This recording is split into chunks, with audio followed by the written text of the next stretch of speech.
Hello dear students, welcome back to my channel physics SPC. Heat transfer का एक question. The figure shows system of two concentric spheres of radii R1 and R2 kept at temperature T1 and T2 respectively. The radial rate of flow of heat in a substance between the two concentric sphere is proportional to। और ये चार choice रखी हैं। पहले इसका की concept देख लेते हैं कि कौन से फॉर्मूले इसमें यूज होंगे। ठीक है, तो देखो, अगर कोई ये रॉड है जिसका एरिया क्रॉस सेक्शन ए है और ये हाई टेम्परेचर है TH और ये लो टेम्परेचर है और इसकी जो लेंथ है L है और थर्मल कंडक्टिविटी K है। थर्मल कंडक्टिविटी K है, तो हीट करंट जो हमेशा फ्लो करती है वो high temperature to low temperature करती है।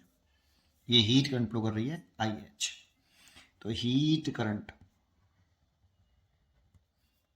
IH इज इक्वल टू, ये होता है dQ ओवर dt। इसे बोल सकते हो रेट ऑफ हीट फ्लो।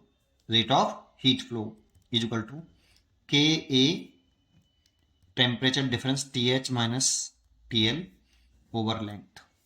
इसको ऐसे भी लिख सकते हैं IH is equal to temperature difference TH minus TL divide by L upon KE। इसको बोलते हैं थर्मल रेजिस्टेंस। तो TH minus TL over thermal resistance RT। ये फॉर्मूला बेटा। इसमें थर्मल रेजिस्टेंस जो होता है इसका फॉर्मूला है, यही कंसेप्ट बेटा इसमें थर्मल रेजिस्टेंस में RT equal to TH minus TL over कितना, थर्मल रेजिस्टेंस की value sorry, L upon KE। ये अब L क्या है यहाँ पे, L कहते हैं लेंथ है, लेकिन इसको इस तरह से याद रखना चाहिए कि लेंथ ऑफ मटेरियल, इसी में कंसेप्ट बेटा इसको, length of material along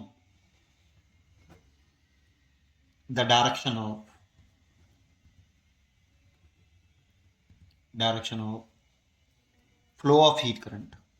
flow of heat current, देखो हीट करंट फ्लो होने के अलोंग जो लेंथ है उसको लेंथ बोलते हैं इसमें। एंड ए क्या है, ये क्रॉस सेक्शनल एरिया है। क्रॉस सेक्शनल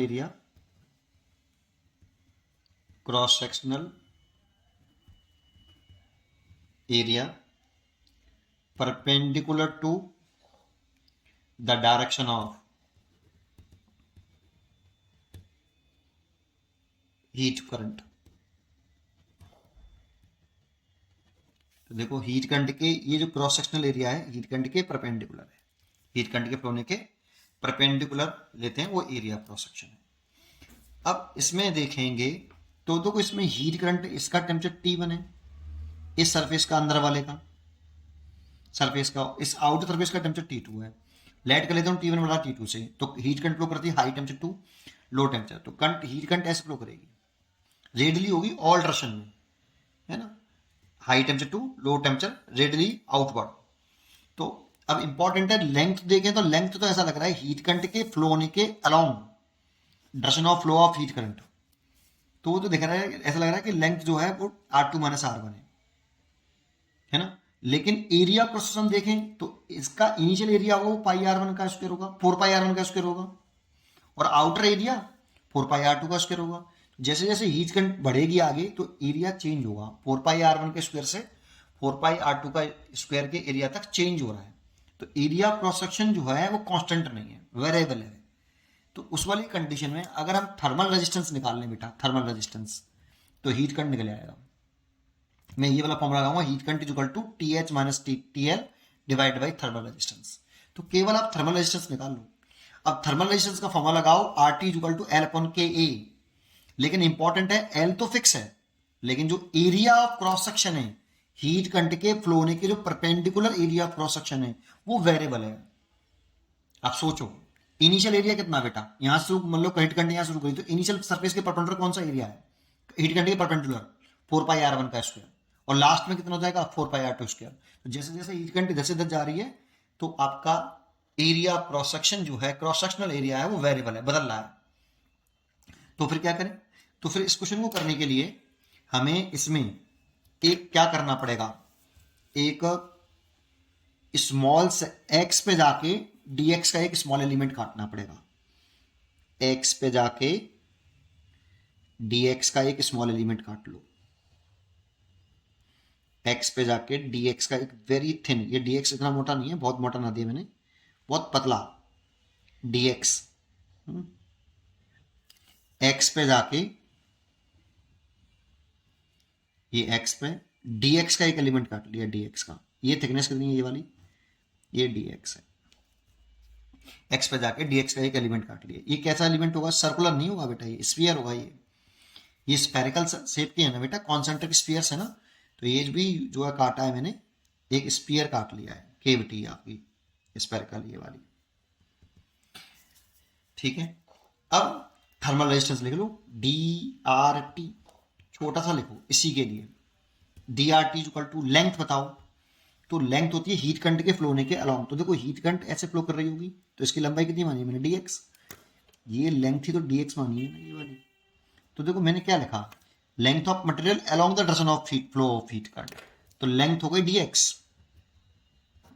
लेंथ हो गई dx, थर्मल कंडक्टिविटी कैलकुलेट कर लो, एरिया क्वेश्चन लिखो, तो इस पर x पे जाके dx का एरिया लिखोगे तो देखो इसकी थिकनेस तो वेरी नेग्लिजिबल है ना, तो इस स्फीयर का सरफेस एरिया कितना होगा 4πx², इसकी रेडियस कितनी है बेटा, जो आपने एलिमेंट काटा है उसका रेजिस्टेंस लिख रहे हैं हम छोटा सा, तो कितना लिखेंगे 4πx², सरफेस एरिया स्फीयर है ना इतना, ये छोटा सा रेजिस्टेंस आ गया। अब किसी भी ऑब्जेक्ट को अगर हम इनफाइनाइट पार्ट में तोड़ें, ऐसे कितने पार्ट तोड़ सकते हैं, इन्फिनिटी पार्ट तोड़ सकते हो आप, ये तो छोटे से पार्ट का रेजिस्टेंस इतनी है, जो छोटा सा dx एलिमेंट लिया है उसका थर्मल रेजिस्टेंस आ गया ये। अब ऐसे कितने थर्मल रेजिस्टेंस हो सकते हैं इनफाइनाइट, क्योंकि ऐसे छोटे छोटे सेगमेंट के स्फीयर हम इनफाइनाइट स्फीयर काट सकते हैं, तो जब भी हमें किसी ऑब्जेक्ट को इनफाइनाइट पार्ट में तोड़ना पड़े फिर तोड़कर उसे जोड़ना पड़े, तो मन में ख्याल इंटीग्रेशन का आना चाहिए, इसका इसलिए टोटल इंटीग्रेशन कर देंगे तो टोटल थर्मल रेजिस्टेंस ले आएगा, तो इंटीग्रेशन ऑफ बोथ साइड, तो टोटल थर्मल रेजिस्टेंस ले आएगा R T equal to integration d R T, तो इंटीग्रेशन डी एक्स बटे 4πk x², अब लिमिट किसकी आएंगी x की, तो बेटा लिमिट बताओ मेरे को सोच के, x लिमिट कहाँ से लिखूं, तो देखो स्टार्ट हीट करंट तो केवल इतने उसमें करेगी ना बेटा फ्लो, इधर तो एयर है बीच बीच में, तो देखो ये रेड रेड किया है मैंने, ये मटेरियल है बेटा यहाँ पे कोई, तो ये एयर है तो एयर में तो करंट हीट करंट फ्लो नहीं करेगी, यहां से यहां तक कर रही है, तो यहां पर x कितना बेटा इस जगह पर, यहां पे x0, यहां पे x बराबर r1 और यहां पे x बराबर r2, यहां x बराबर 0 है ना, यहीं से तो x मेजर किया है मैंने, है ना, तो r1 से r2 ऐसे, और बाहर क्या आ जाएगा 1/4πk बाहर आ जाएगा, क्वेश्चन टर्म है ये, और x उसके ऊपर ले जाएंगे x⁻², dx, और लिमिट हो गई कितनी r1 से r2, ये थर्मल रेजिस्टेंस निकाल लिया मैंने। तो अभी आगे और बढ़ा देता हूँ, तो थर्मल रेजिस्टेंस अब सॉल्व कर लो, बस खत्म क्वेश्चन।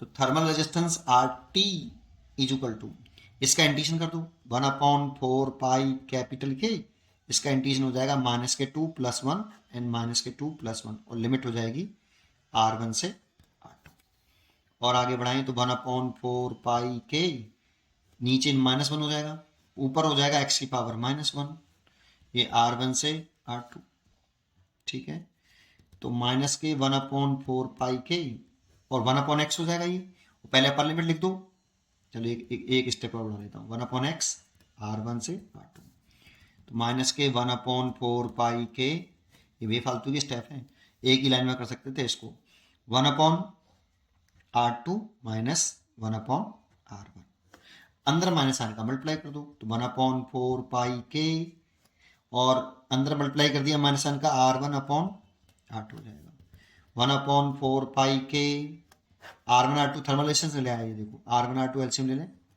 r2 माइनस r1, ये थर्मल रेजिस्टेंस आ गया बेटा।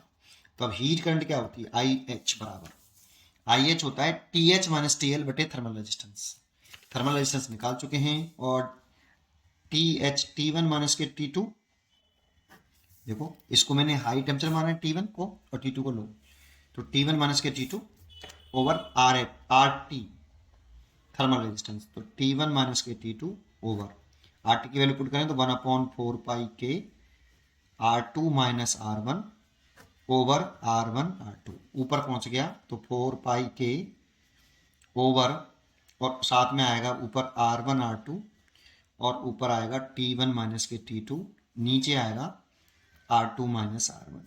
ये हीट करंट आ गई। दैट मीन्स ये rate of flow of current आ गई, rate of flow of heat current आ गई, rate of flow of heat आ गई ये वाली। IH rate of flow of heat ही तो है, ठीक है। तो इसी का रिलेशन पूछ रहा है कि IH प्रोपोर्शनल टू किसके, R1 R2 over R2 minus R1। ये चॉइस हो गई, इसलिए इसका जो चॉइस हुई वो आपकी सी चॉइस इज करेक्ट। उम्मीद करता हूँ कि आपको ये क्वेश्चन जरूर समझ में आया होगा। पढ़ते रहिए और खुश रहिए। Thank you.